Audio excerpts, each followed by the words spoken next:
ഇസ്രായേൽ-ഇറാൻ യുദ്ധം അവസാനിക്കുമ്പോൾ ആണവ ഭീഷണിയും ബാലിസ്റ്റിക് മിസൈൽ ഭീഷണിയും ഇല്ലാതാക്കിയെന്ന് അവകാശപ്പെട്ട നെതന്യാഹു. ഇത് ചരിത്ര വിജയം. ഇറാനിൽ ഇനി ആരെങ്കിലും ആണവ പദ്ധതി പുനഃസ്ഥാപിക്കാൻ ശ്രമിച്ചാൽ ഇതേ നിശ്ചയദാർഢ്യത്തോടെയും ഇതേ കരുത്തോടെയും വീണ്ടും ആഞ്ഞടിക്കുമെന്നും ബെഞ്ചമിൻ നെതന്യാഹുവിന്റെ മുന്നറിയിപ്പ്. ഞങ്ങൾ ഒരു സിംഹത്തെ പോലെ ഉണർന്നു. ഞങ്ങളുടെ ഗർജനം ടെഹ്റാനെ പിടിച്ചുകുലുക്കി. ഈ യുദ്ധം ലോകത്തെ സൈന്യങ്ങൾ പഠന വിഷയമാക്കും. ആണവ ഭീഷണിയും ബാലിസ്റ്റിക് മിസൈൽ ഭീഷണിയും ഉൾപ്പെടെ 2 ഭീഷണികളാണ് ഞങ്ങൾ ഇല്ലാതാക്കിയത്.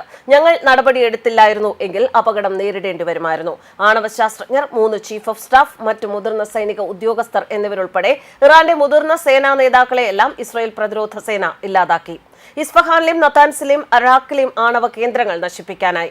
ഇറാന്റെ ആണവ പദ്ധതിയെ ഇസ്രായേൽ നശിപ്പിച്ചു എന്നും ഇനി ഇറാനിൽ ആരെങ്കിലും ആണവ പദ്ധതി പുനഃസ്ഥാപിക്കാൻ ശ്രമിച്ചാൽ ഇതേ നിശ്ചയദാർഢ്യത്തോടെയും ഇതേ കരുത്തോടെയും ആ ശ്രമങ്ങളെ പരാജയപ്പെടുത്തുമെന്നും നെതന്യാഹു പറഞ്ഞു. കഴിഞ്ഞ രാത്രി ഇറാനും ഇസ്രായേലിനും ഇടയിൽ ശാന്തമായിരുന്നു. വെടിനിർത്തൽ നിലവിൽ വന്നതോടെ പശ്ചിമേഷ്യ സാധാരണ നിലയിലേക്ക് മടങ്ങുന്നു.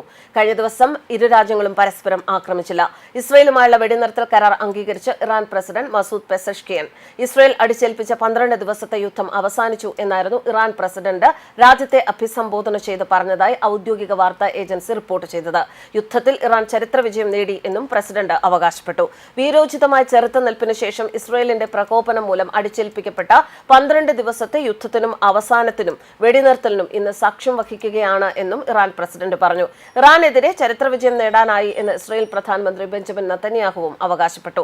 ഇറാനുമായി വെടിനിർത്തൽ ധാരണയിൽ എത്തിയതിന് പിന്നാലെ രാജ്യത്തെ അഭിസംബോധന ചെയ്ത് സംസാരിക്കുന്നതിനിടെയാണ് അദ്ദേഹം വിജയം അവകാശപ്പെട്ടത്.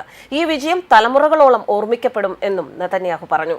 ഇറാൻ ഇസ്രായേൽ സംഘർഷത്തിൽ US പ്രസിഡന്റ് ഡൊണാൾഡ് ട്രംപ് നടത്തിയ ഇടപെടലിനെയും നെതന്യാഹു പ്രശംസിച്ചു. അദ്ദേഹത്തിന് നന്ദി അറിയിക്കുകയും ചെയ്തു. ഞങ്ങളുടെ സുഹൃത്ത് പ്രസിഡന്റ് ട്രംപ് ഞങ്ങൾക്കൊപ്പം നിന്നു എന്നും അദ്ദേഹത്തിന്റെ നിർദ്ദേശപ്രകാരം US സൈന്യം ഫോർദോയിലെ ആണവ സമ്പുഷ്ടീകരണ കേന്ദ്രം തകർത്തു എന്നും നെതന്യാഹു പറഞ്ഞു. വെടിനിർത്തൽ കരാർ അംഗീകരിച്ചതായി നേരത്തെ ഇസ്രായേൽ സൈന്യവും പ്രസ്താവനയിൽ അറിയിച്ചിരുന്നു. ഇറാൻ വെടിനിർത്തൽ കരാറിനെ മാനിക്കുന്നിടത്തോളം കാലം ഇസ്രായേലും വെടിനിർത്തൽ കരാർ മാനിക്കുമെന്ന് ഇസ്രായേൽ പ്രതിരോധ മന്ത്രി ഇസ്രായേൽ കാറ്റ്സും വ്യക്തമാക്കി. വെടിനിർത്തലിന് പിന്നാലെ ഇസ്രായേലിൽ ഏർപ്പെടുത്തിയ നിയന്ത്രണങ്ങളെല്ലാം പിൻവലിക്കുമെന്ന് സർക്കാർ പ്രഖ്യാപിച്ചു. ഇസ്രായേലിൽ നിന്നുള്ള വിമാന സർവീസുകൾ പുനരാരംഭിക്കുമെന്നും വിമാനത്താവളങ്ങളുടെ പ്രവർത്തനങ്ങൾ സാധാരണ നിലയിലേക്ക് മടങ്ങുകയാണ് എന്നും വിമാനത്താവള അതോറിറ്റിയും അറിയിച്ചു. ഇറാൻ വ്യോമപാത ഉടൻ തുറന്നേക്കും എന്നാണ് റിപ്പോർട്ടുകൾ. സംഘർഷത്തിന് ശേഷം ആദ്യമായാണ് ഇറാൻ വ്യോമപാത തുറക്കുന്നത്. ഖത്തറിൽ കഴിഞ്ഞ ദിവസം GCC രാഷ്ട്രങ്ങളുടെ യോഗം ചേർന്നു. നിലവിലെ സാഹചര്യം അറബ് രാഷ്ട്രങ്ങൾ വിലയിരുത്തി. 12 ദിവസത്തെ യുദ്ധം അവസാനിച്ചതായി ഇറാൻ പ്രസിഡന്റിന്റെ പ്രഖ്യാപനം വന്നതോടെ ടെഹ്റാനിൽ വൻ ആഘോഷ പ്രകടനം നടന്നു. അയത്തുള്ള ഖമനേയുടെ ചിത്രങ്ങളുമായി ജനം തെരുവിലിറങ്ങി. ഇറാനിൽ ഭരണമാറ്റം ആഗ്രഹിക്കുന്നില്ല എന്ന് ട്രംപും വ്യക്തമാക്കി. നാറ്റോ ഉച്ചകോടിക്കായി പോകുന്നതിനിടെ വിമാനത്തിൽ വെച്ചായിരുന്നു ട്രംപിന്റെ പ്രതികരണം. വെടിനിർത്തൽ നിലവിൽ വന്നതോടെ ഇറാനുമായി കൂടുതൽ ചർച്ചയ്ക്ക് ഒരുങ്ങുകയാണ് അന്താരാഷ്ട്ര ആണവോർജ്ജ സമിതി.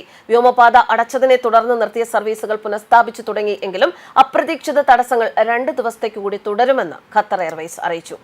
ശത്രുവിന് കടുത്ത ശിക്ഷ നൽകി എന്നാണ് ഇറാൻ പറയുന്നത്. ഇറാനോട് സാഹസം കാണിച്ചാൽ പിഴ വളരെ വലുതാണ് എന്ന സന്ദേശമാണ് ലോകം കണ്ടത്.